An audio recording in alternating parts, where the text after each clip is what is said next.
Hi, this is Todd with Random Math. In this video, we're looking at ratios, the basics of ratios. And we're going to start off with real simple, the three different ways you can write a ratio. Then we'll talk about how you write a part-to-part ratio.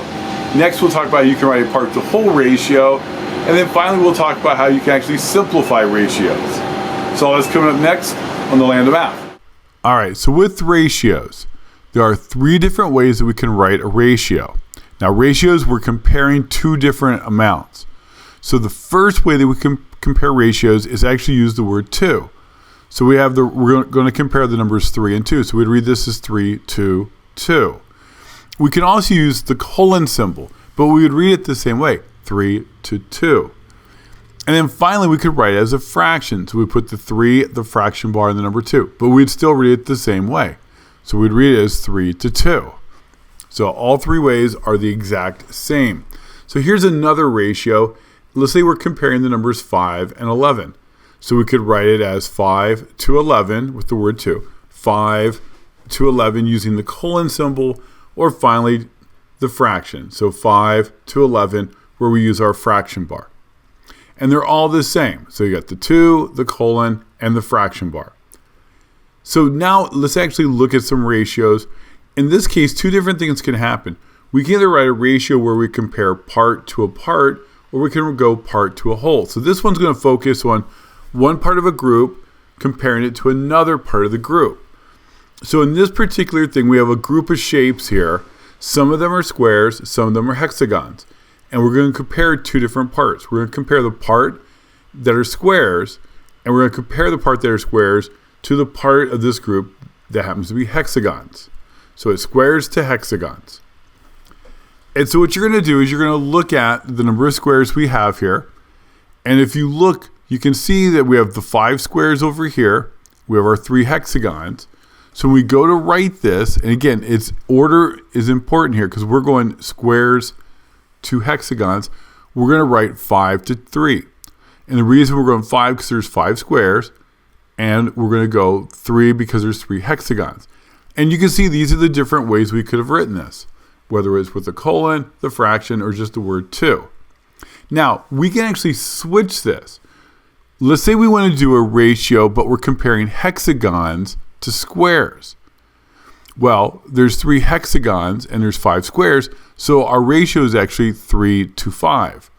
And again, you can do that with the colon, or you can even do it with the fraction bar, but it's all the same. So here's another one where we're comparing part to part. You can see we have a total of 11 shapes here.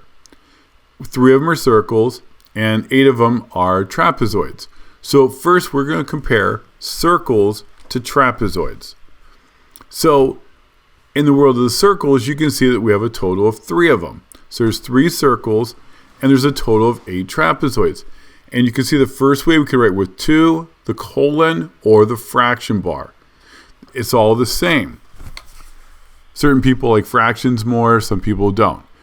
Let's say we want to compare, in this case right here, let's say we want to compare trapezoids to circles. So we're kind of switching the order here. So what we would do if we're trying, again, here it is, we're going trapezoids to circles. And so if we look at the trapezoids, we have a total of 8 trapezoids. And we have 3 circles, so it would be 8 to 3. And it's going to be 8 to 3 on all 3 of those cases. We can also do ratios where we go part to whole. So let's go back to our squares and hexagons. We already said that there's 5 squares, but we're going to compare square to whole. So there's 5 squares to 8. And where are we getting the 8 from? Because there's a total of 8 shapes. 5 plus 3 is 8.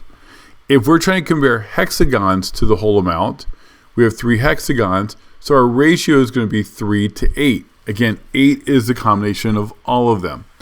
All right, here's some ratios that we can simplify. So if you just look at this right here, we're comparing hexagons to squares. You can see we have 6 hexagons and 4 squares. But we can actually simplify this down. If you can see where we start breaking our groups up, for every 3 hexagons I have, I get 2 squares. Same down here. So we're getting the exact same. So even though 6 to 4 is correct, a better answer would be a ratio of 3 to 2. We just simplified it down. Okay, and you can see that right there. Now, if we wrote this as a fraction, if we were writing our ratio that way, 6:4, sometimes it's a little bit easier. It looks like fractions when we're simplifying fractions. And you can see that what we did to both numbers, to 6 and to 4, is 2. If we divide both those by 2, you get 3 and 2. And we could see where we had two different groups. All right, so in our last example of simplifying ratios, we have, we're comparing triangles and ratios. You can see we have 4 triangles to 10 rhombus. And we could write that as a fraction as well, like we've done here, 4 to 10. You can actually divide both these numbers by 2. They're both even, so it's easy to divide. And when we do that, we end up getting 2 and 5. So our ratio is actually, for every 2 triangles, we'd have 5 rhombus. And you can see if we model that for those 2 triangles there on the top, we could take 5 of our blue rhombus to go with those. And here's another 2 triangles, and we'd have 5 blue rhombus that would go with those 2 triangles. So that kind of like leads us to our ratio of 2 to 5. And again, you could write with the word 2, you could write with colon, or you could write with a fraction like we did here. Well, hopefully all this was helpful. I'd love it if you would subscribe and give it a thumbs up. That would be great. And you can always visit us at thelandofmath.com. Until next time, we'll see you on the Land of Math.